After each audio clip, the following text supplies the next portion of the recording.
my dear finale, this seminar. Before we proceed with the conversation between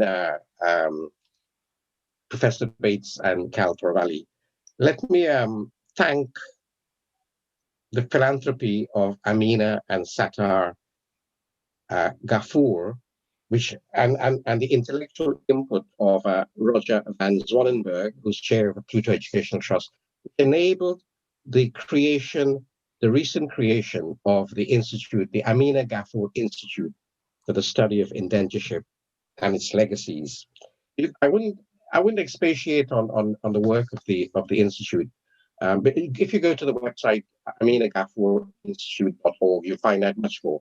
I just wanted to say very briefly that we have an extensive website which carries the largest bibliography on indentureship anywhere in the world, and I must thank my friend Dr. Lynn Macedo and my other Lal for making this happen.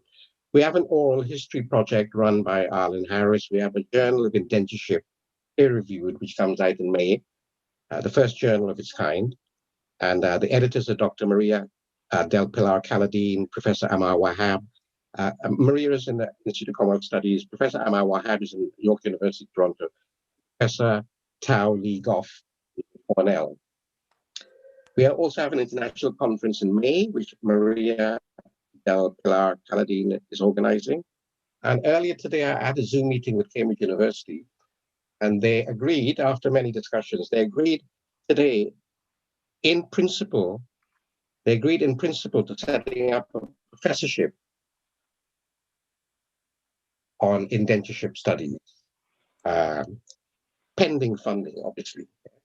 And that's magnificent, because if Cambridge creates that post, then we move the subject from the margins to the very center.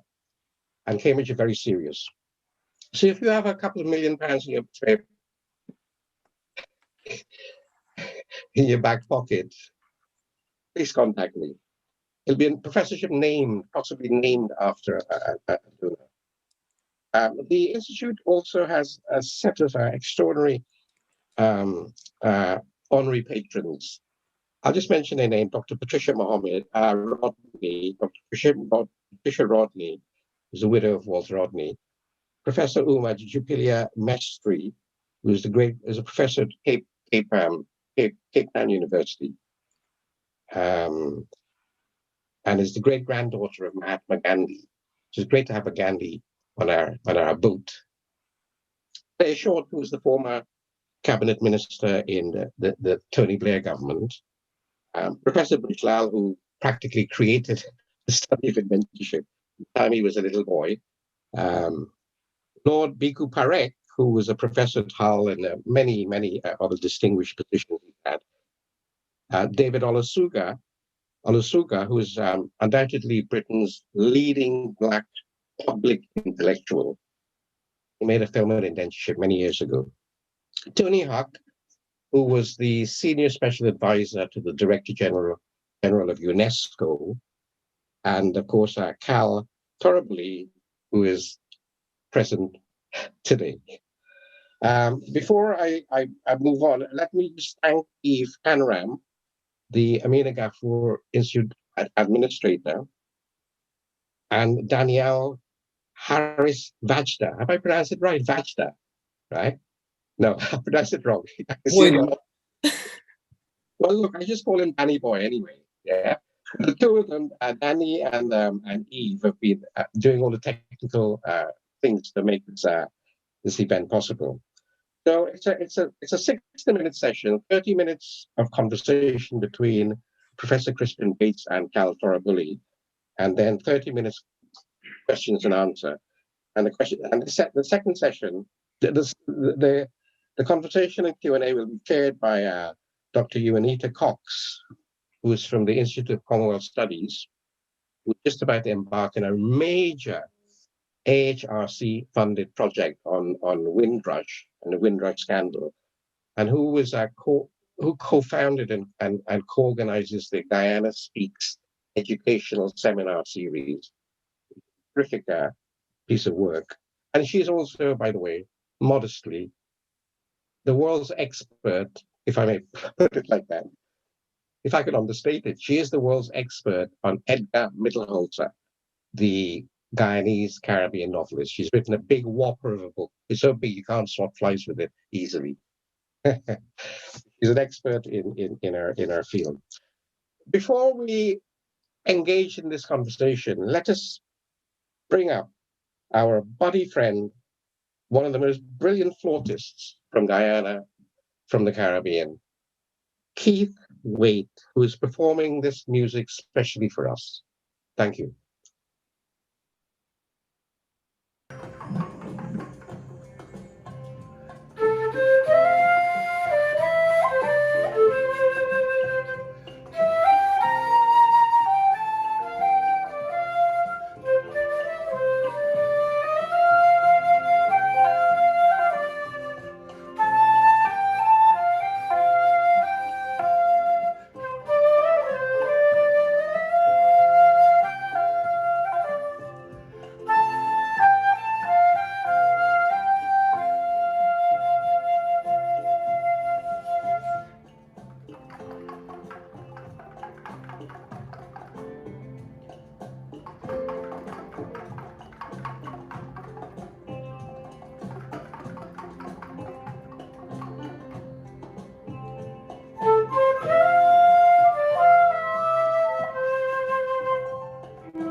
The second part of that will be played as at the ending of this session. So can I pass you on, please, to Juanita Cox?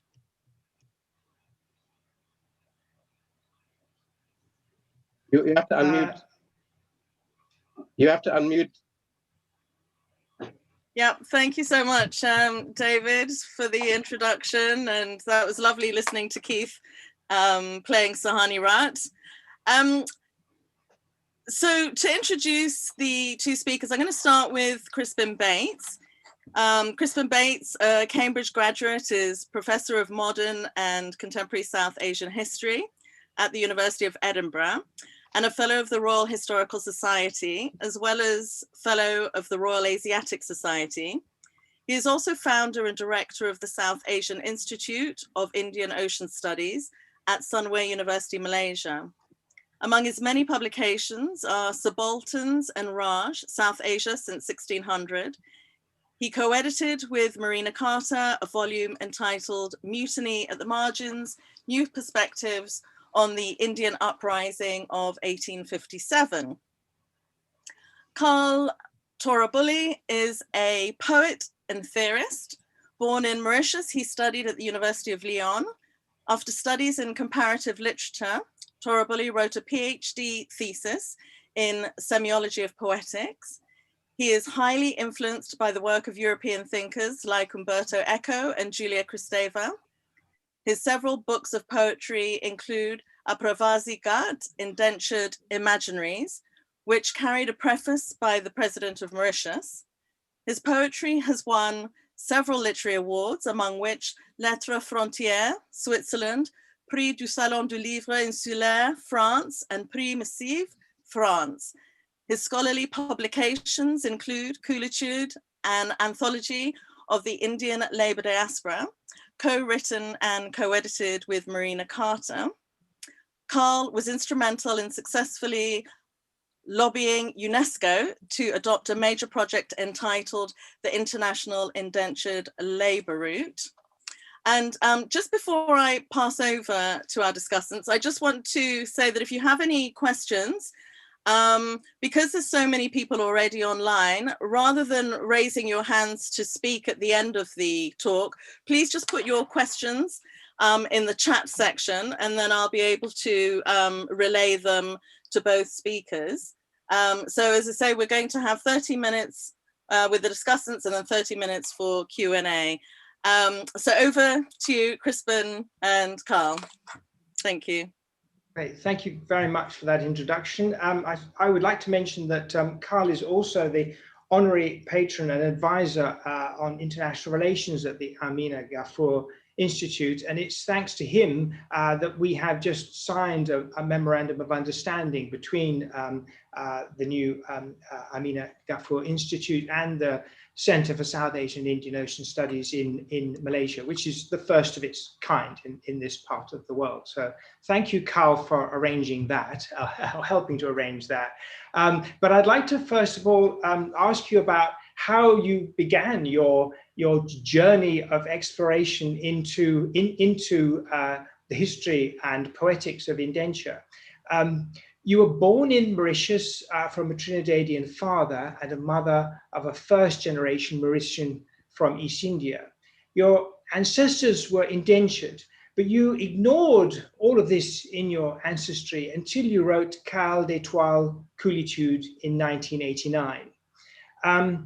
In this, you say that you considered that something was lacking in your history, which motivated you.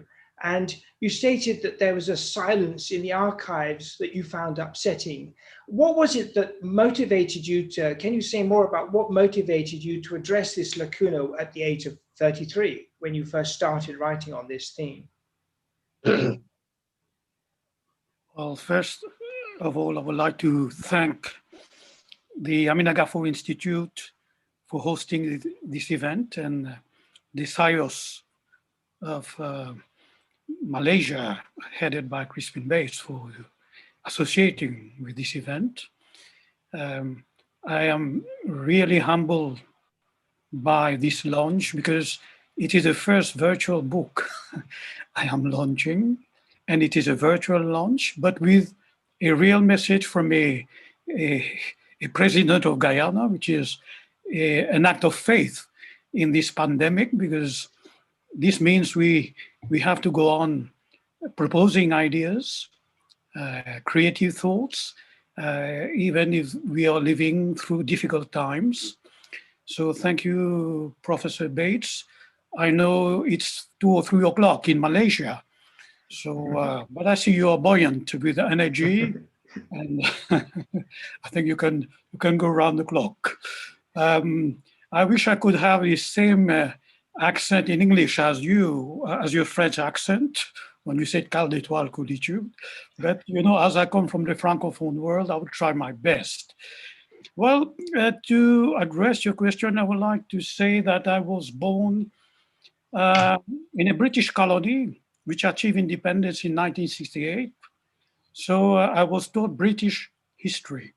I knew more about the Normans and the Tudors than about Mauritius.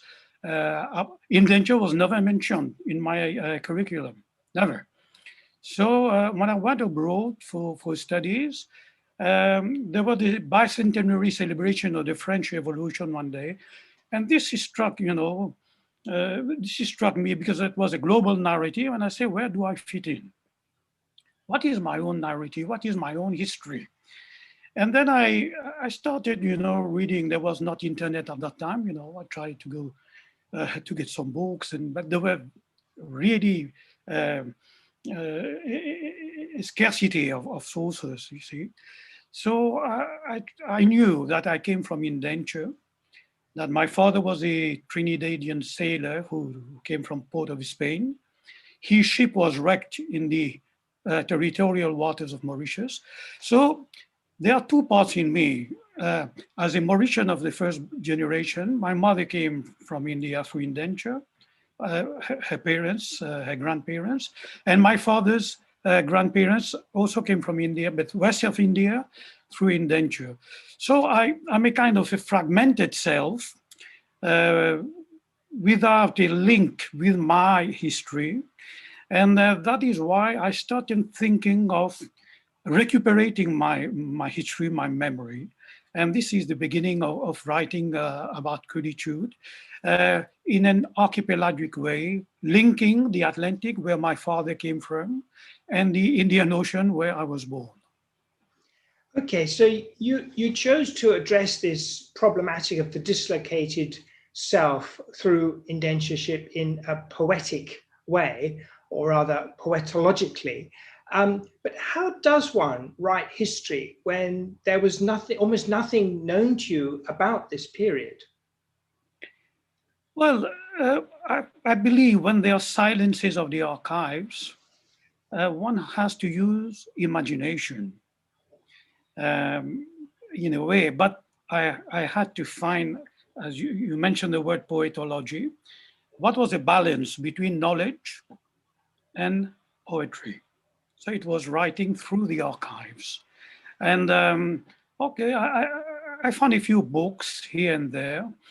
And I started envisioning what happened, how these people left their villages, our ancestors, they waited in a depot and so on. And I started thinking from which perspective should I write? And I decided to write, history from the bottom, and from the margin, from the global south, because my birthplace is Mauritius. So I envisage writing a kind of archipelagic history, stretched between islands, archipelagos, continents, historiographies, memories, and so on and so forth. So in doing so, were you trying to, from the point of departure of indenture, attempt to address questions in the humanities as a whole? Yes, I quoted very often André Malraux, the former Minister of Culture of France, who said, what is the use of my pain, of my suffering, if it doesn't help me to understand the suffering of the others? And I said, these people who were indentured, they suffered a lot. And instead of closing myself on one part of this humanity, I try to open this narrative on all those humanities of the margins, the subaltern, let us say, and connect also with the subaltern of the North. Writing from the global South does not prevent you from expressing solidarity with the oppressed masses of the North as well. Not only the working class and so on and so forth. So these connected the humanities of the margins, those who were, let us say, in an exploitative scheme of work, of labor, nationally and internationally. Okay, so in this work of imagination, there are a series of emblematic spaces that you visit. Can you tell us what those were? Of course, it is the starting place, like the village, this is the middle passage, let us say, to the depot. And what is very interesting to me is the depot as a kind of space of in-betweenness, because people from different nooks and corners of India, religions, cosmogonies, and so on, languages, cooking habits, and so on, are in a very limited space waiting for the coolie ships to come. And this is a kind of recreation of the world within the mainland itself.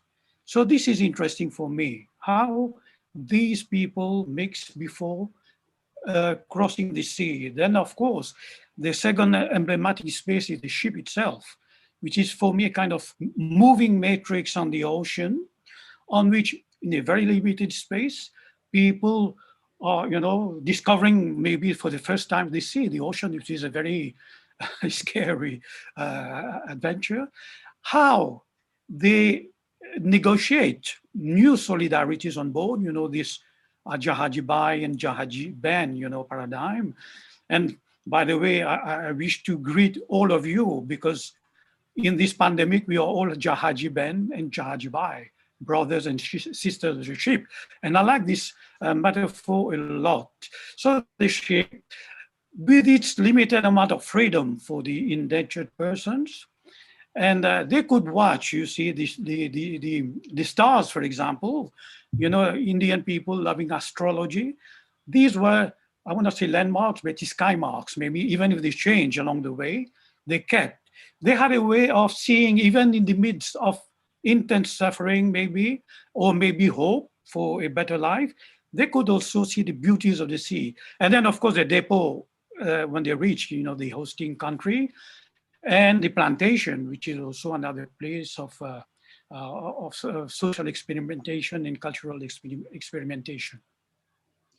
Well, as a historian of indenture migration, of Indian migration, I know that you're raising an awful lot of interesting questions here, which are not addressed, are not described in colonial archives, but which we need to understand if we're going to have a proper social history of Indian migration. In Khal d'Etoile, you describe how people undergo alterations and changes during the course of their journey. Can you summarize what these are? I try to imagine who is the person who leaves the village, who boards the ship, and who arrives.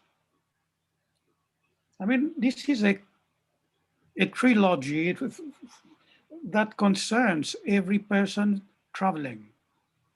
The person who was on land is a different person for me.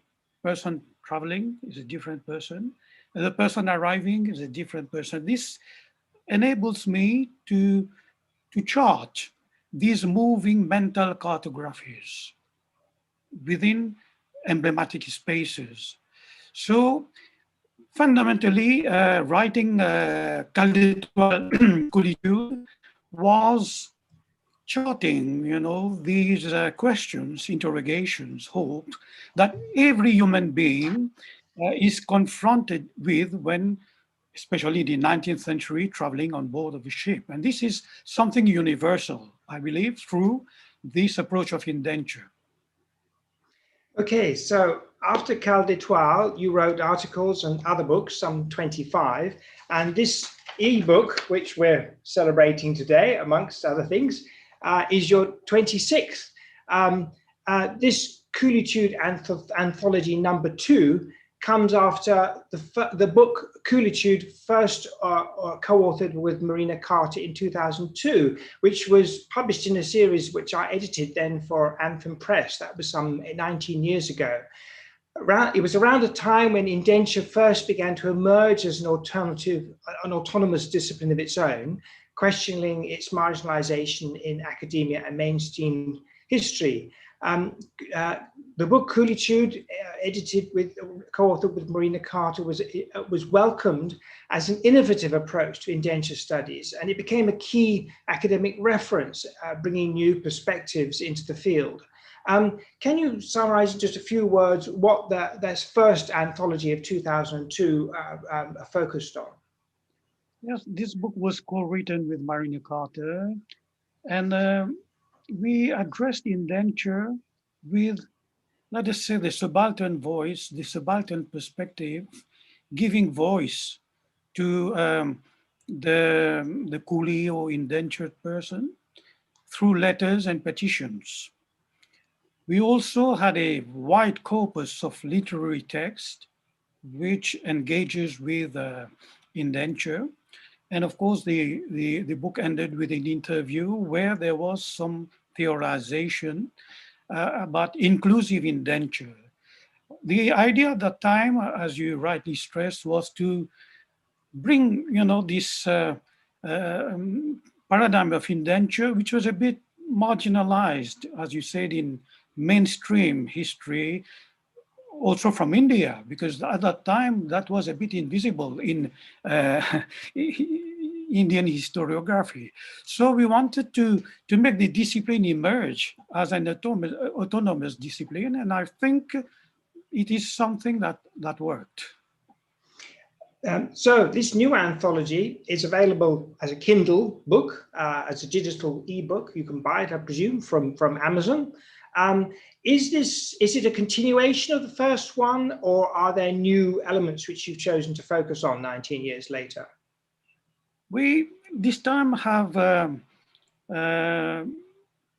opened the anthology to contributors. If you allow me, I would just cite their names rapidly.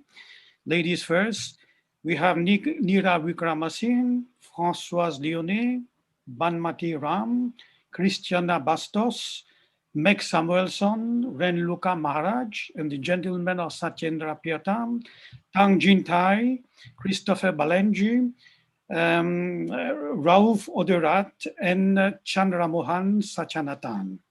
So we gave, the space for other people to engage with the paradigm of Coolitude. And of course, we have more theorization we keep the interview format, where we relate with creolization, creolite. We devise a methodology to articulate slavery and indenture, which is the very first methodology, articulating these 2 pages of servitude. Mm-hmm. So I've seen the book. One of the things you discuss is the centrality of the contract, of the ocean, and you also use the concept of choral poetics.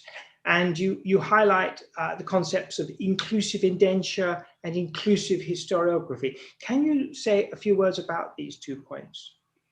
Yeah, the centrality of the contract, when I wrote Khal Torabully in 1999, was fundamental to me, because what really, from a phenomenological point of view and also legal point of view, distinguished these 2 narratives of slave and indenture was a legal document. Of course, there was a legal document for slavery. It was a black code of Colbert, but it was not a contract. Even if the contract was abused, not respected, and so on and so forth, for me, symbolically, it allowed the indentured person to be in the broader frame of mankind, of humanity, with a name, with a signature. So a slave did not travel with a contract. You see, this is a major difference.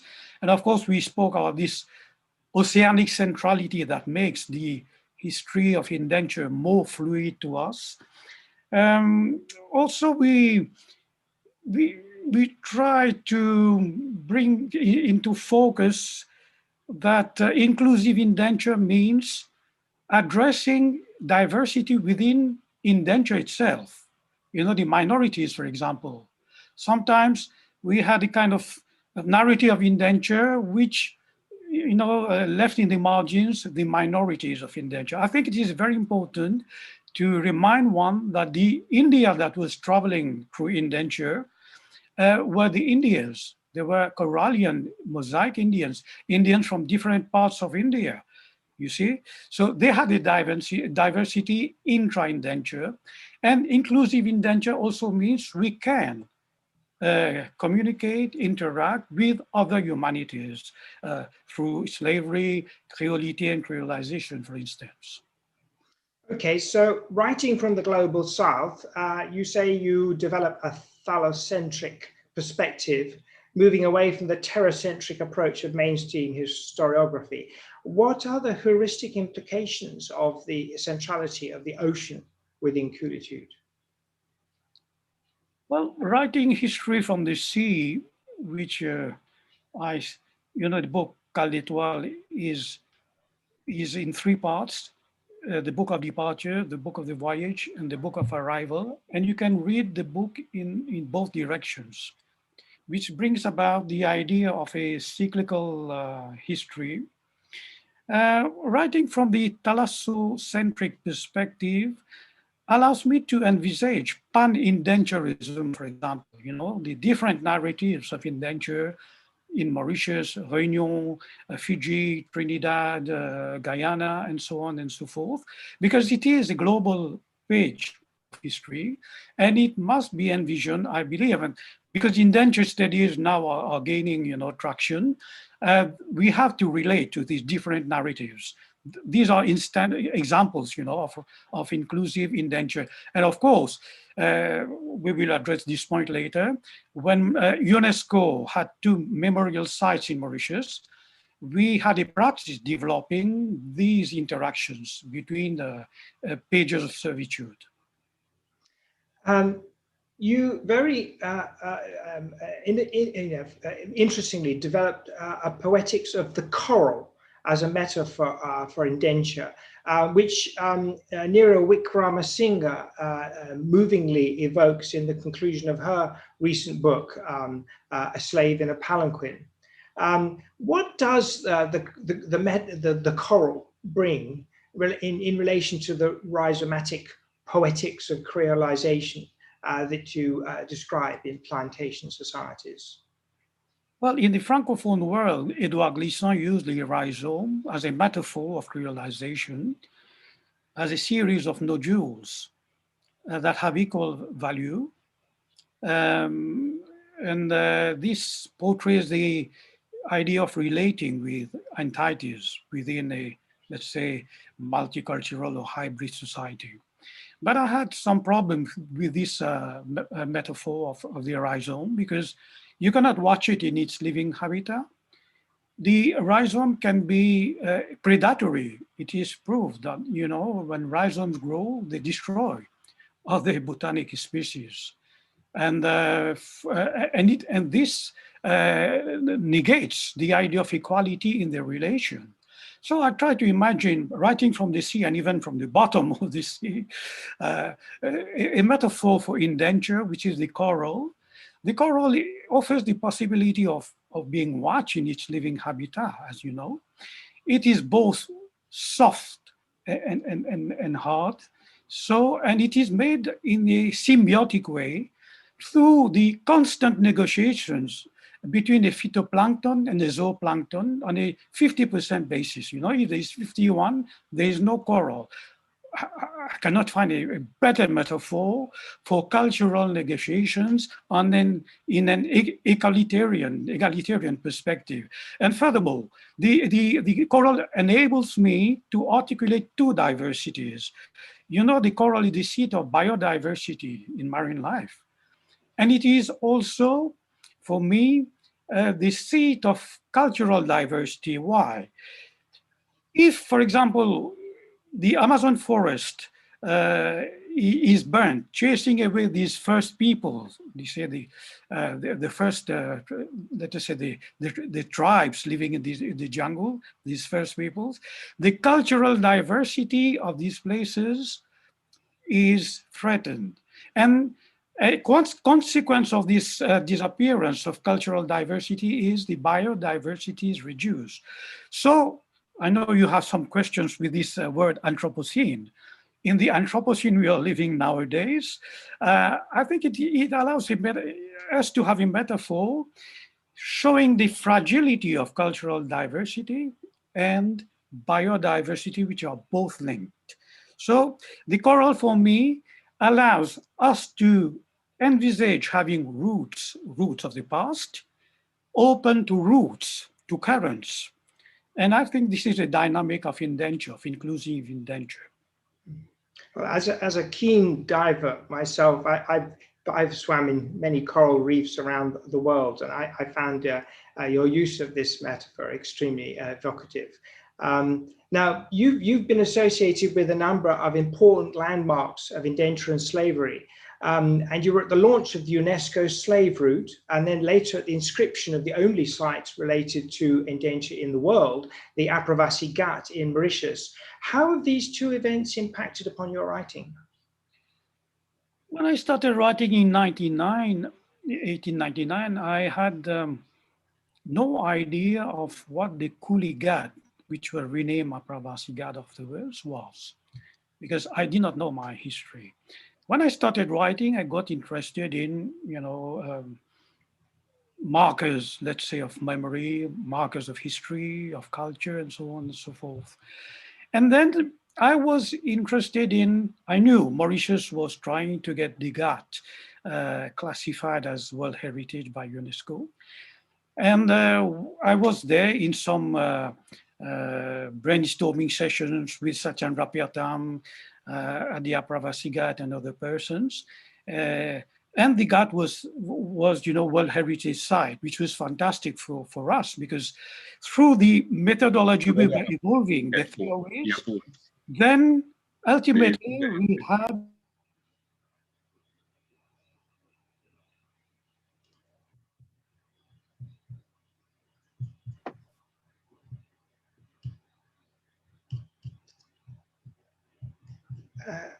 Khal, we've lost you there. Yeah, I think you've actually been muted by someone or yourself, perhaps. Not by me. Okay, sorry, I was saying that was a big opportunity for us to see our theories concretized in the landscape of Mauritius. And we knew afterwards that the Le Monde was going to be a World Heritage Site for slavery. And it was important for us to develop inclusive indenture so that there was no competition of memories along these two sites in Mauritius. Of course, I was invited at the launch of the slave route in Paris by UNESCO in 1994. This slave route emerged to end the silence of major nations on this page of history. So that was a main element that was, there was intense lobbying to end this silence and make this page of history visible. And we expected this also. I spoke about the Coolie route at that time at UNESCO, and they told me to wait. Right, yes, because I'm interested in why in Khal d'Etoile Coolitude, which incidentally has now been translated as Cargo Hold of Stars and can be purchased from Seagull Books, why in this, your study of the coolie trade, did you relate it to slavery or want to relate it to slavery? I know that I like diachronic history. That is trying to widen my scope. And I want to know what came before and, of course, try to imagine what would come next. But there's a systemic link between slavery and indenture. Sometimes some people like you think speak about a new form of slavery, for example, relating to indenture. But then the impact of slavery on indenture is huge. You see, so that is why indenture was defined as a free form of labor, you see, voluntary labor, as opposed to slavery. So we cannot understand fully the history of indenture, the psyche of indenture, without understanding how the text, because as a semiologist, I'm highly interested in the science that people, organize in systems. This is what I addressed through semiotics and semiology. What are the signs organizing these systems of servitude? And I can see a lot that are linked with this slavery. And even in daily reality, in the day-to-day practice of indenture, there were remnants of slavery, when these fools were beaten, raped, flogged, and killed. because the slave owners did not change their habits, because there was a new system coming. And fundamentally, they didn't abandon their ideas of racism, which is the thing that really links, to my mind, slavery and indenture. It was free labor. Indenture was wage labor with racism, and that racism was born under and systematized under slavery. Juanita, I just hear you? I was literally just going to say you've got about a minute to wrap up. Okay, so I'm going to ask a very important question now. Khal, you have written about Coolitude along with creolization and creolite. Now, why was it necessary for you to address that issue? Well, these components of, let's say, bonded, semi-bonded, or non-bonded labor met on the plantation to, let's speak generally. They met in mines and railway lines and so on, rubber plantations in Malaysia, for example. But these people met on the plantation, which is a matrix of creolization in this accelerated phase of globalization through labor. When there was a kind of phase of creolization going between the European and the Africans, in this first phase of creolization. There were mulattoes, métis, miscegenation, and so on and so forth. Then came a third presence, the Indian or the Chinese, or even African who were indentured. This is also inclusive indenture. So how this third entity related to this phase of creolization, which was a phase of violence, because we are in heteronomic societies where a dominant force organized labor and life, evacuating the original population and getting people from other countries to engage in labor, which is a very unbalanced society. And there were cultural negotiations in a violent way. And at one stage, I see the Afro and Indo descendants and Sino descendants in all these matrices of plantations. They are still negotiating, in a hybrid form. What are the entities in Trinidad, in Mauritius, and elsewhere? And this is an ongoing issue. Why I address this is through the fluidity of Coolitude, of indenture. We would like to have a kind of archipelagization of imaginaries, of cultures on an egalitarian basis that reactivates the fluidity, the flux of creolization, which can stop in a stasis, which is immobile mobility. This is a complex theory. But when this fluidity is in a stasis, you can have forms of exclusion of the other entities. For example, you will see in this anthology, these issues are addressed by the contributors as well. Great. Okay. Can I just quickly ask before handing over to the chairman, what are your upcoming projects? We have in a few months an anthology de la Coolitude in French, which we're going to launch with many persons who participated in the International Festival of Coolitude in Kuala Lumpur 2 years ago. I have a logbook of Coolitude, which I am writing. We have publication plans with you, a third anthology which is coming. Of course, we have a virtual festival of Coolitude with the Institute of the Ameena Gafoor Institute of Indenture, which is going. It is the only festival of indenture in the world. So we had the first one in 2018, and I hope we will have the second one in 2021, besides other projects which are ongoing. Okay, thank you very much for your answers to those questions. Juanita, as chair, I'll pass it over to you now. Fantastic. Thank you so much to both of you for a fascinating conversation, which really ought to go on for much longer. But unfortunately, yeah, we're short of time. So I'm reminded actually, just to say, I think David Dabadine mentioned that Dr. Maria Del Pilar Caladine was going to be publishing a book called The Other Windrush. I believe it's being published in June, but just to say that Guyana Speaks are also going to be hosting an event on the 27th of June with some of the contributors of that book. So if any of the audience are interested in that, just check out the Guyana Speaks page. So that's me having a cheeky plug.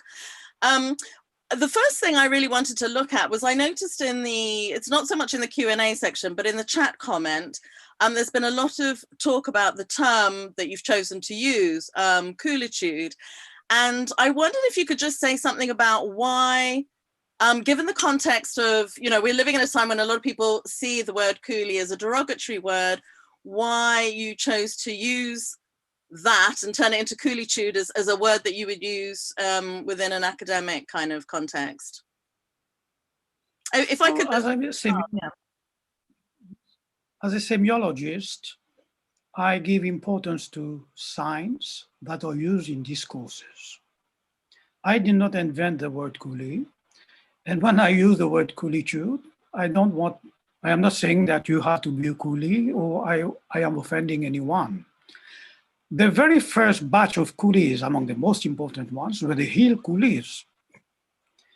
You see, so I had to reference to history and not to my fantasy. I am not a solipsist, I don't want to write history from my own limited gaze. So I'm referencing to text. And I promise I will stop using this term if the archives change the word coolie. Thank you. You see what I mean? Yeah, no, and another thing I would like to add is coolie is a polysemic term. It has many definitions. So why do we restrict on one definition only? In Tamil, it means a daily wage worker. So what is offensive in this? And even if we have humanity, some of our ancestors were termed coolies. Should we call them honorary guests of work? Are we stop using the word slave if we call these people honorary workers? These were the terms used at the time.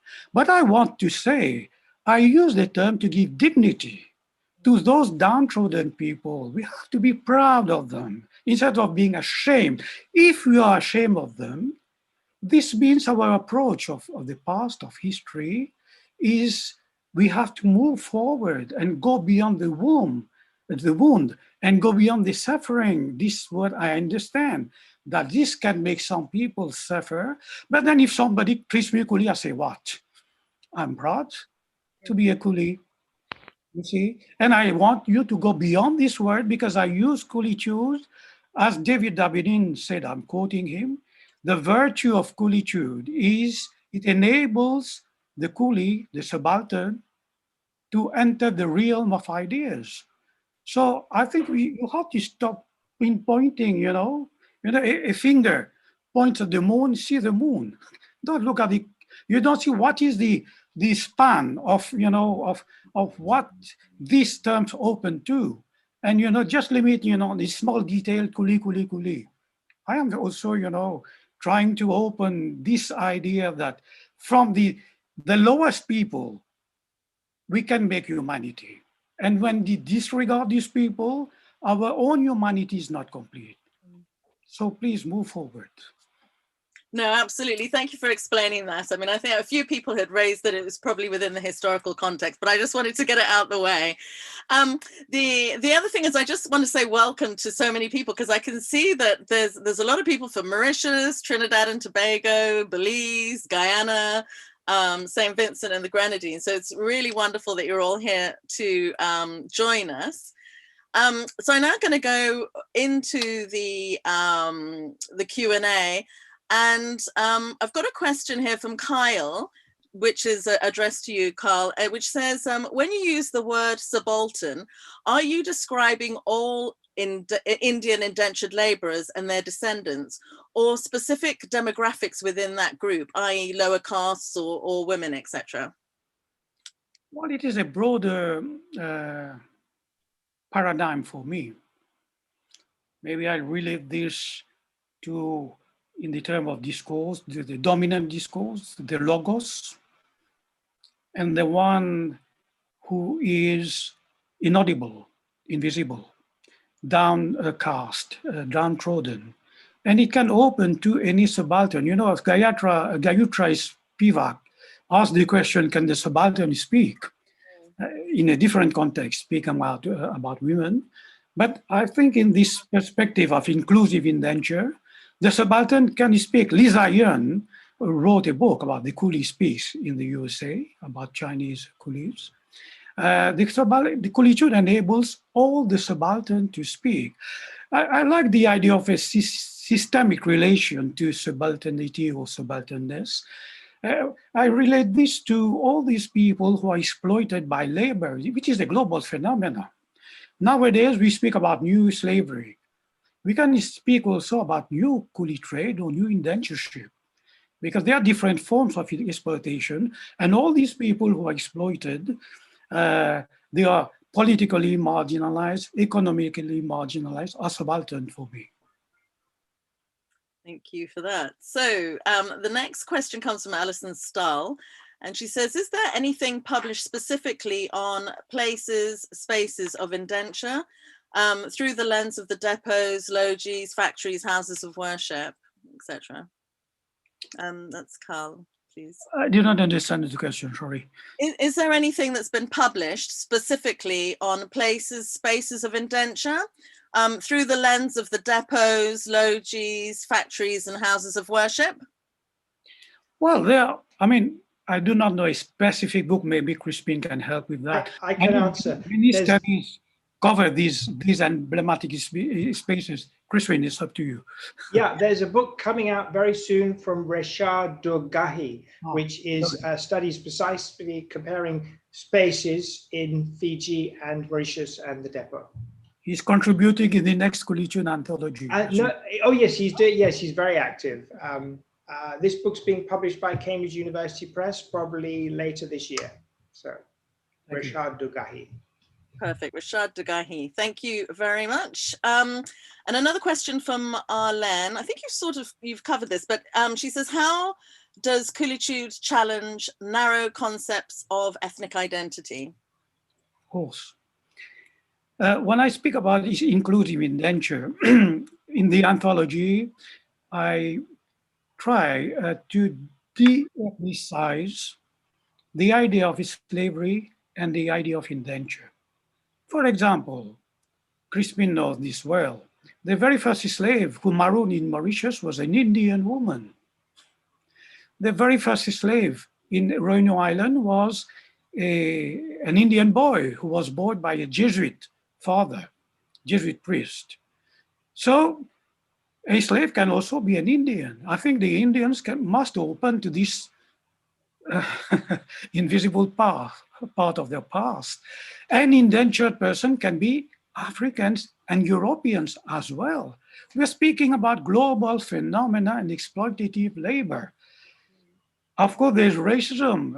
Thank you, Crispin, for we speak about that in the anthology, that racism was the founding element which these narratives share, slavery. And there was a fall of Shem, the son of Noah, for example.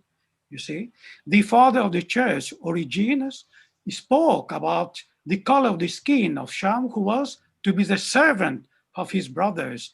And many people built on this ideology of the color of the skin to enslave and indenture people. You see, so it is beyond ethnicity, really. That's really interesting. So it's kind of challenges essentialism, which is great. So moving to the next question, Vipin Chauhan's question is, he says he doesn't have a specific question. Actually, you've addressed it because he was referring back to the chat and the use of the word coolie. So I think that's been addressed. And then Daniel Jabram says, were there noticeable differences between Mauritius and West Indian indentureship? Yes, I believe, of course, the system is the same. But I think the factor of geography and the factor of demography are important factors.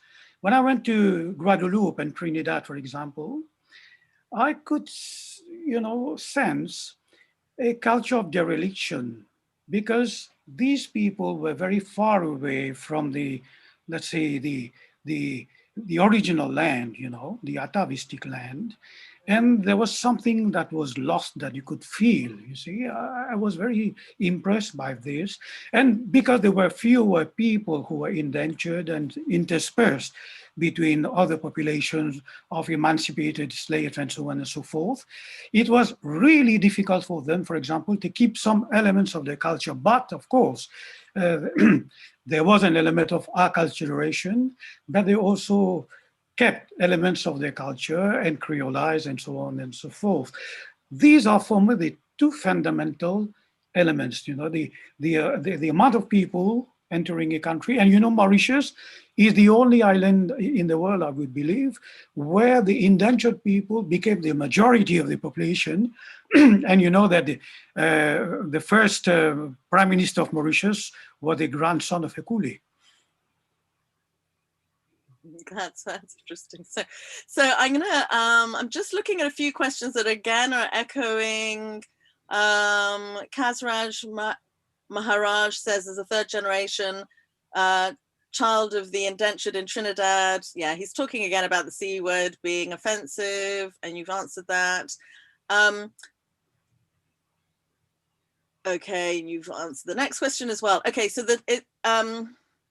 oh gosh, everybody's we got a lot of questions about the use of the term Coolitude. So I'm just going to quickly scan through for ones that haven't been answered. Alison McLetchy says, how do you actually define the term creolization? Well, creolization scene, of course, Braithwaite developed this in the Anglophone sphere, and Edouard Glissant, the main theorist in the French let's say, intellectual world. Basically, for me, it is a flux, a process of entities put in presence in a violent way on the plantation, as we said earlier, even if creolization has existed before the plantation, because cultures have always clashed and interacted. But focusing on the plantation system, it is how these different elements through slavery and indenture interact. And of course, some people have said that creolization is Afrocentric mainly, which opens up to the other entities coming later. And Coolitude, when relating to creolization, tries to correct an imbalance in the egalitarian aspect of creolization. For example, créolité, which is a concretion, because I speak about a flux, a process, but the process cannot go on indefinitely. It has societal concretions, cultural concretions. That is why I spoke about a stasis before. It can take the configuration of créolité, which halts the process of creolization. That is why I consider when India went abroad, I consider it as India's archipelagic India, relating with an element of creolization that has been fossilized to give it flux again. Because a créolité can have a kind of predatory definition of creolization, which I can see that, in many writings of people addressing indenture culture in the Caribbean, Mauritius and elsewhere, that there is no equality in their relation, you see. So Coolitude inscribes itself in the flux of creolization, bringing on par the Indo element, the Afro element, and other elements that come after us. Thank you. That sort of answers Alison's question. We've got Alison McLetchy says, does the Institute for the Study of Indentureship focus only on East Indian workers who were brought to the Caribbean? Or does it include the Chinese, for example, in other parts of the world? And I think given you've expressed or clarified that indentureship actually involved not just the Indo-Caribbean community, but also people of African descent, Chinese descent, Irish descent, you know, different descent. So yes, of course, I think it's safe for me to say. I would just add, we had a lot of discussion with David Abidin on this issue. That is why also I contacted Professor Tang Jintai to have an article in the anthology regarding the Hakka coolies, because we also try to broaden the picture. And of course, we also relate to indentured servitude of Europeans, starting 17th century to the end of 18th century, saying that there were European people who went across the Atlantic to be indentured. And what is interesting is, these people who were indentured in the Atlantic, they made the experiment before the great experiment of Coolitude in the Indian Ocean, because the synallagmatic contract was experimented in indentured servitude in the Atlantic. So the first coolies were white. They were from Europe. Tristan Francoville, in our anthology of Coolitude in French, writes about this, the engagés and alloués, who went to indenture themselves in Canada or North America, for example. You see, this is a crisscross of oceans. That is why I believe we have to address and connect the Atlantic and the Indian Ocean to have a wider picture of indenture. And Crispin being in the Indian Ocean, and I think it is a very good opportunity for us to exchange and broaden this perspective. Thank you. Actually, given that you've mentioned that, I wanted to ask, I noticed in the chat, somebody had asked, why weren't indentured servants taken to places like Barbados? Well, I believe at that time, sugarcane is the emblematic plant of slavery and indenture. I wrote a book about women cane cutters, for example. I believe this was the global, empire trying to get commodities at a cheap price, using cheap labor. So they were sent to different parts of the world. For example, of course, in Peru, Chinese coolies were sent, or Cuba, to mine guano, for example, to put the fertilizer in the sugarcane fields. You see, that was a global system, using cheap labor. Thank you. Crispin, I'm going to try and bring you in with this question, because somebody anonymous has just posted it saying, hello, I'd like to ask a question about the caste of indentured coolie laborers. Caste is a hierarchical system connected not only with the idea of purity and pollution, but food, habits, marriage, and other socio-cultural parts of life. How did it pan out in the coolie life world? What are the contemporary forms of caste practices, if at all? Oh, that's a lovely question. The first thing I'd like to say about caste is research that I've done and Brij Lal has done for Fiji and for other people, research that's been done in South Africa, tells us that in fact, after 1858, in the second half of the 19th century, people came from all sections of society. They migrated overseas. They weren't just, tribals and Dalits and untouchables. People could become poor, could need to migrate for any number of reasons, and anyone could be affected by famine or drought or flood. So you see, in fact, people from all different castes in the Indian subcontinent migrating overseas. But once they arrived in their destination, of course, maintaining those old habits was very difficult. Numerically, there often weren't enough of any particular community to marry only within those communities. And people were working cheek by jowl with people from different communities which they might never have met before. So there's a tremendous cultural mixing going on.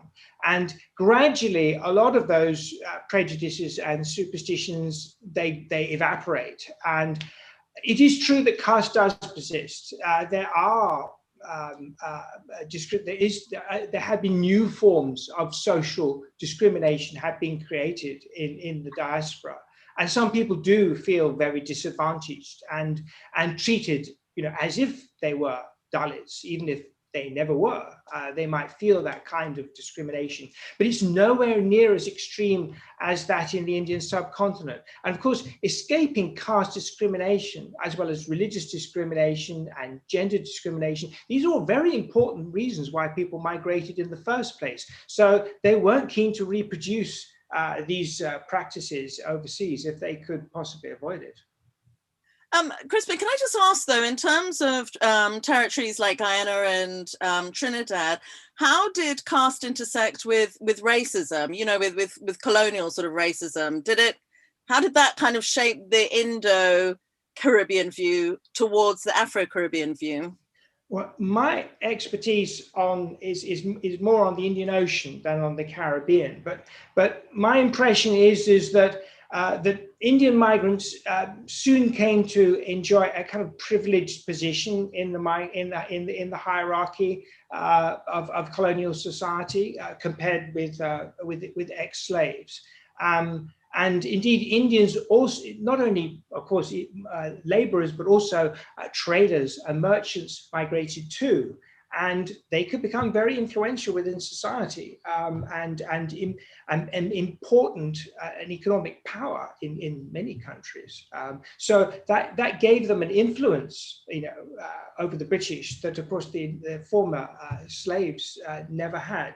So I think, grudgingly, a lot of that racial prejudice diminished, but of course it didn't diminish fast enough.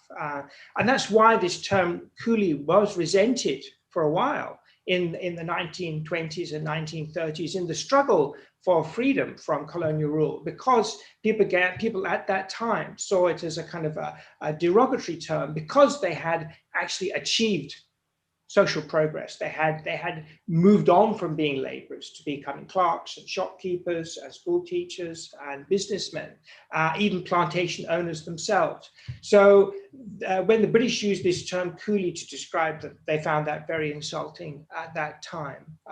But that was just a sign of how much they had moved on and how much they had begun to actually take over the economic supremacy away from the British. Thank you for that. So the next question comes from Mo, and it's a question I think we often get in conferences like this. How do we trace our ancestors, the ship they traveled on, the area where they were taken to on the West Coast and West Bank Demerara? This is obviously coming from a Guyanese, and which area they were from in India, which ship applied to Guyana, and the names of the passengers. Oh, which ships applied to Guyana? Okay, yeah. So yeah, I guess this is someone who's interested just in tracing their roots, and how would they go about doing that if they wanted? Now there's a big movement of genealogists. No, you can find that online. There is for example, in Mauritius, the Coolie Museum, where you have hundreds of thousands, of archives related to these people coming from India. And the National Archives can give you information, of course, but if you type genealogist indenture, in Guyana, for example, there's a Samsudin who is known for this.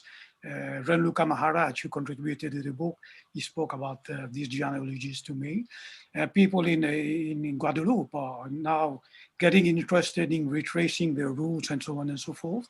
And of course, there is the indentured labor route, which is going to, I think, facilitate, the exchange of these archival evidence in the future. Thank you. The next question comes from Himadri Lahiri. Why do you think that literary works on Coolie diaspora are so few?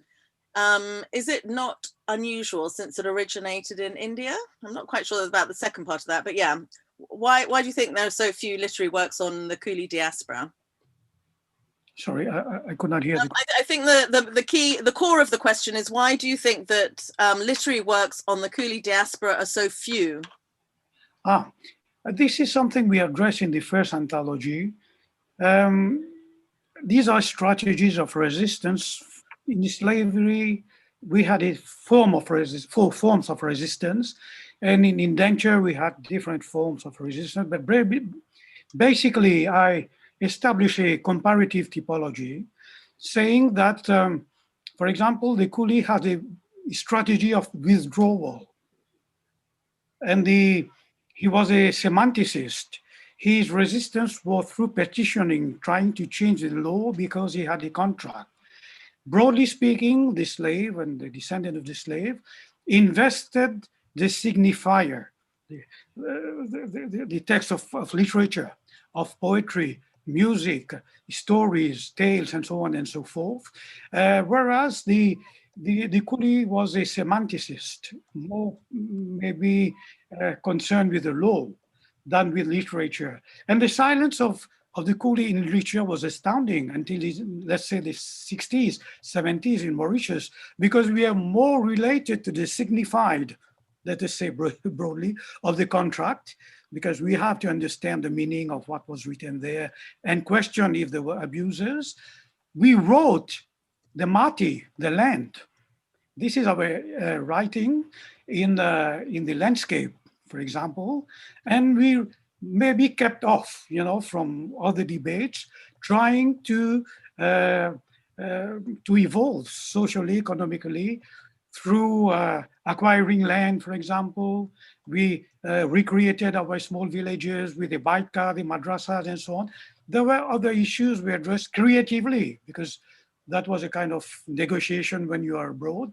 But basically because also the slave or emancipated slave, he spoke the language of the master, between commas.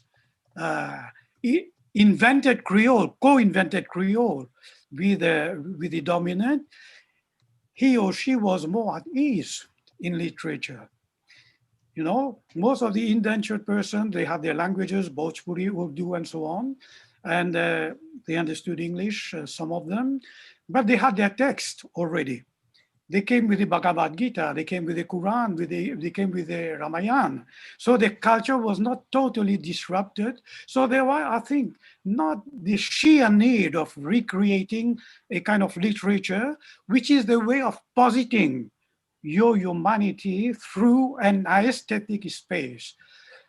This movement of moving from pragmatic scripture, which I call inscription, to an aesthetic inscription came with the fourth, fifth generation of indentured persons, because economically they were much better, and culturally there was something that was missing.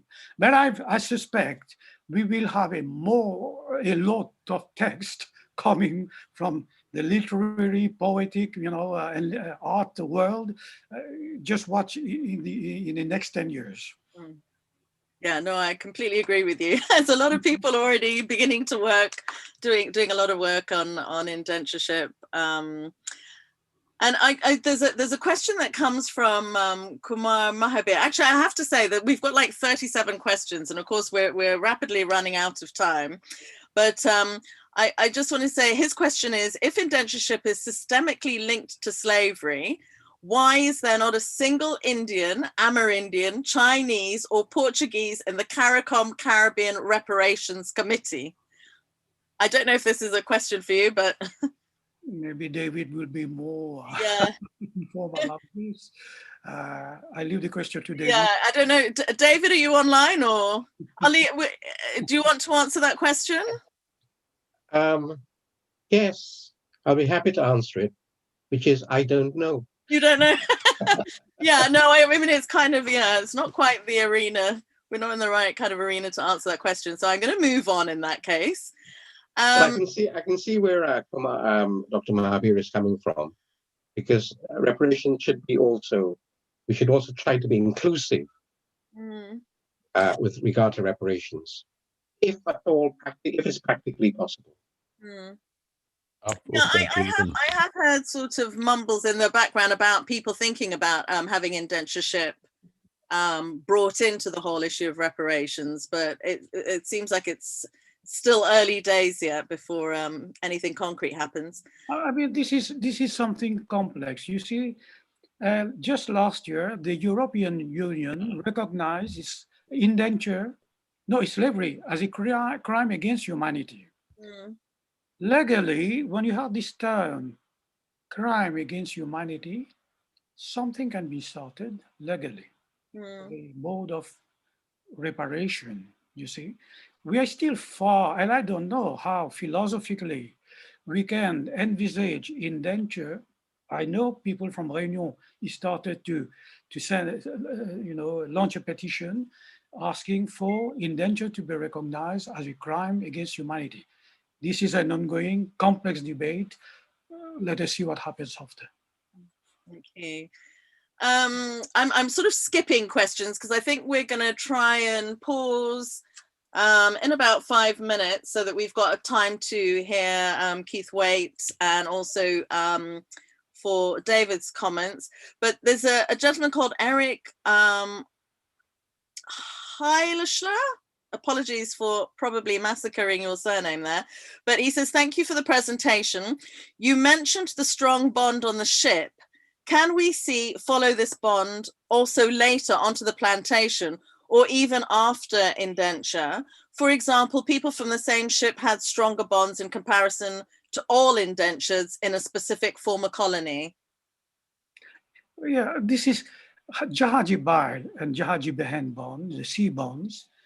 Is very important matrix of indenture for me, because when we're speaking about caste issues, Crispin knows well, when you are trying to confront and survive a situation that is appalling, the sea, what is going to happen next, you enter in new social ties. This is a creation, a creativity, and these ties were very strong. I met somebody about 15 years ago in Mauritius, descendant of indenture.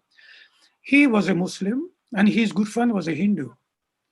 He had died and the deceased person's daughter was getting married. And he said, as a Jahaji Bai, I will act as the father at the wedding of my Bai's daughter. You see, this is something very, very strong.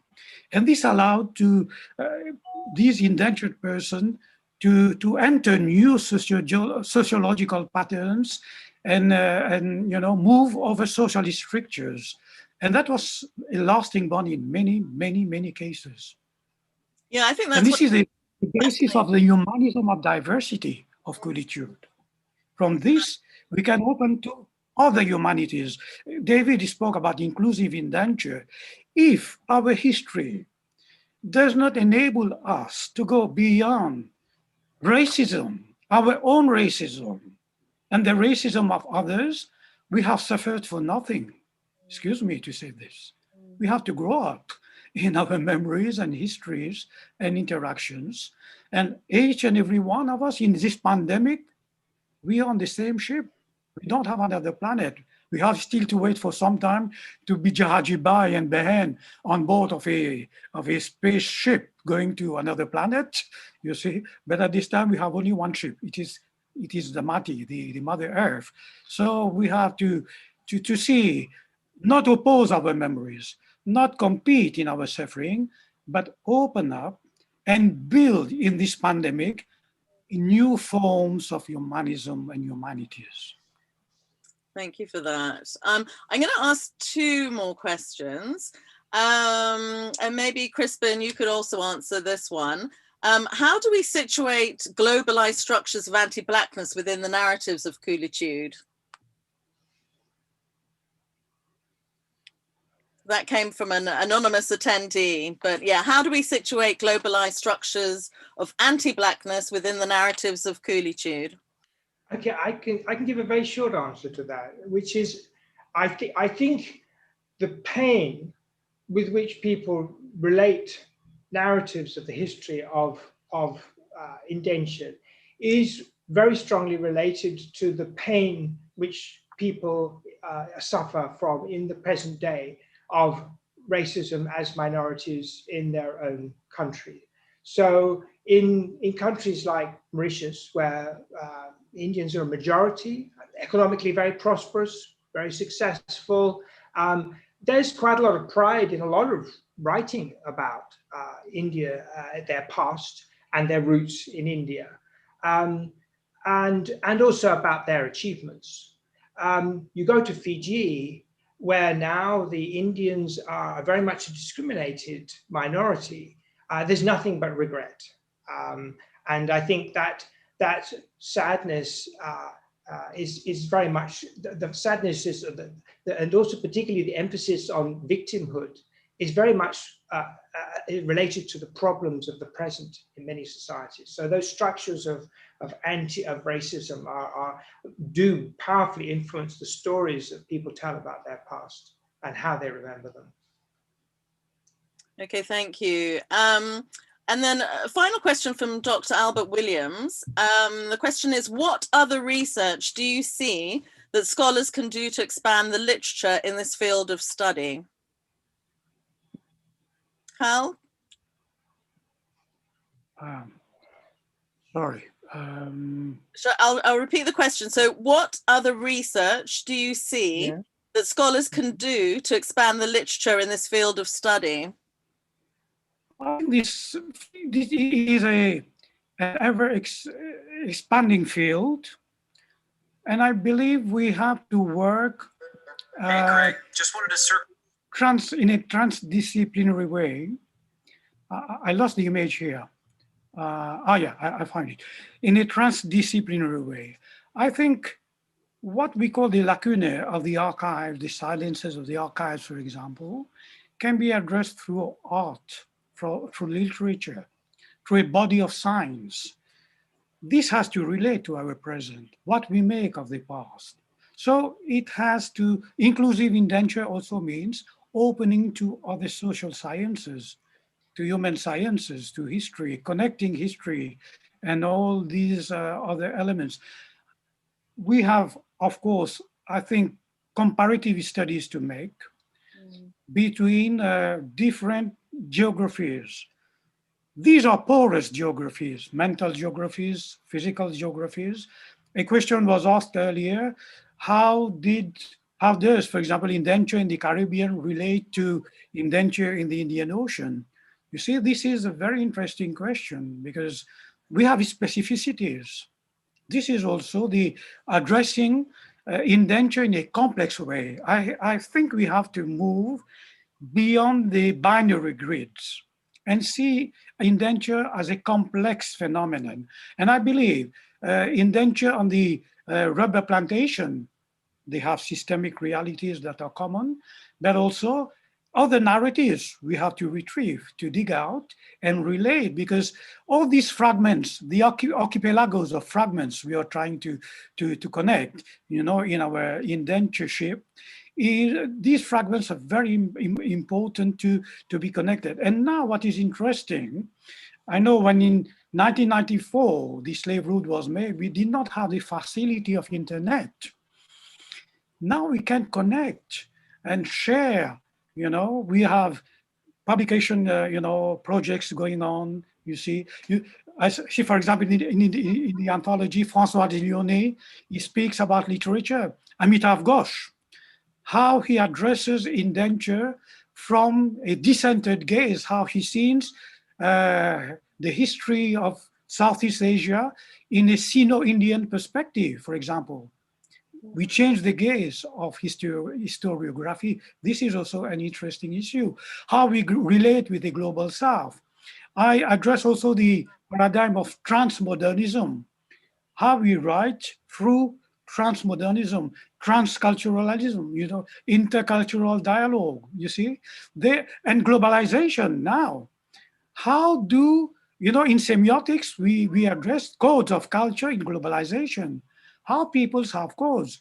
Of course, some people use this for business, how you should emit a message not to shock or, another culture and so on and so forth. But we have different languages of indenture with a common ground, different narratives, and you can address it like Renuka Maharaj through photography, Rao Foderat in the anthology through painting, François Lyonnais through the UNESCO sites. For example, in Mauritius, I wrote about this, how the materialization of sites, memorial sites, can allow you to endanger history. And as Mauritius is the only country having a site for resistance to slavery and a site for the symbolism of indenture, the only country in the world, we have two sites of servitude. This is fantastic to relate how these sites interact in present day. How young people, for example, recuperate, retrieve their history.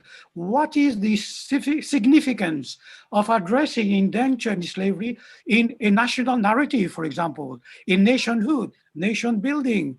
You see, there are hundreds and one issues and avenues to explore because it is an archipelagic, not system we are evolving, but a structure. You mentioned Umberto Eco. He wrote about the open structure, the open book. We have to have porous geography when we write. And I think this is very fruitful. You see, when I write in a Corallian way, I connect with the indentured persons in Malaysia.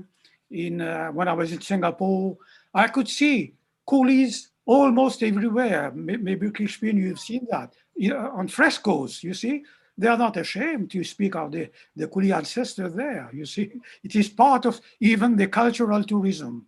You see the wisdom behind this. You see, so how we the music, the food.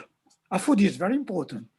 For the coolitude of food for me is extraordinary. The dal puri we have in Trinidad is different from the dal puri we have in Mauritius. Why? You see, in the miracle of interacting, you see, there was a Haitian anthropologist who called creolization a miracle which begs to be analyzed. I like this formula. You know, when you start inventing something by relating two or three entities, the miracle is who is the person at a moment of history who is articulating two or three things to create a hybrid element. We do not know exactly, this is beyond our words. We can see the end result. But this miracle, if you know how to address it, we don't have the ingredients, but we can think it was like this. For example, when I eat Colombo, the curry of Guadeloupe, it has a different taste from my curry in Mauritius, and the curry in Mauritius is different from India. Why? They had to make Coolitude food through the ingredients they could bring. But one thing also is very interesting. You can relate to the Colombo as curry because the Indians, this is a major difference with the slavery, they were allowed to carry some plants. Gosh writes about this, you see. They carried some plants with them. Many of them, you see, they carried books. You know, that is why Edouard Glissant called the slaves the naked migrant. And I call the indentured person the half-naked migrant. He came with some clothing, cultural clothing.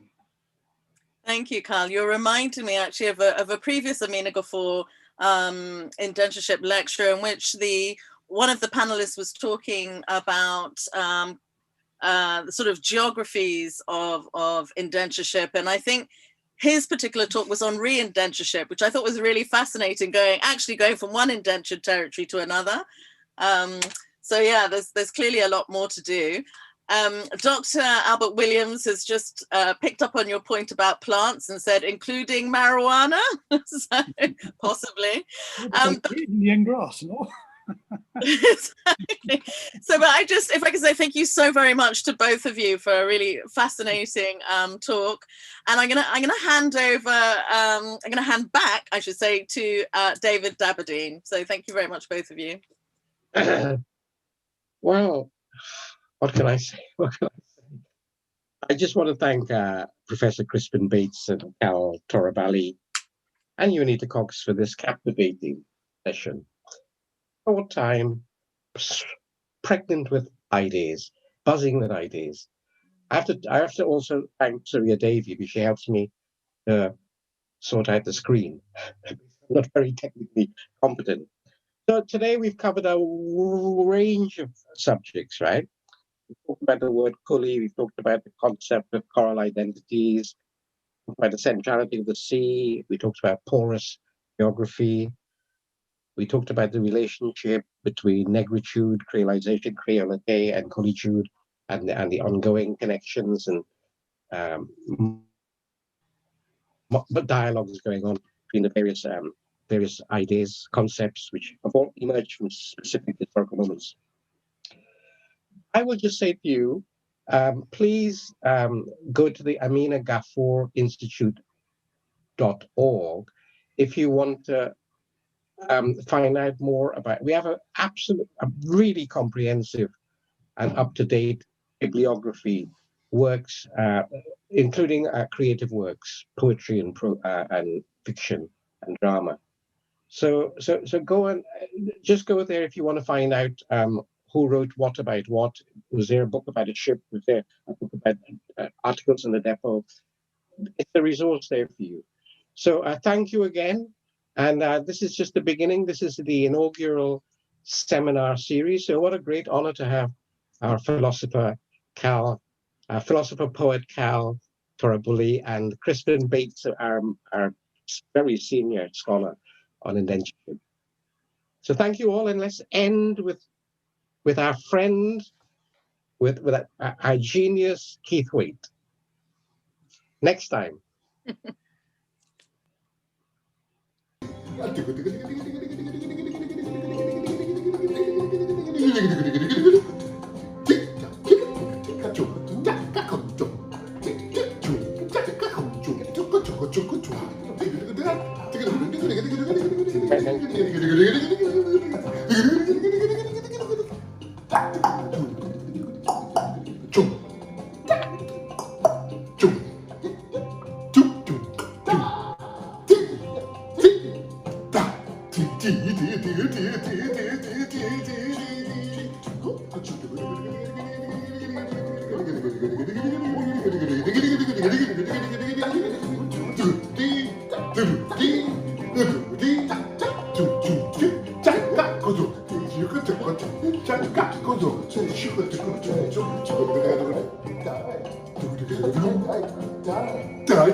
Da da, doom doom.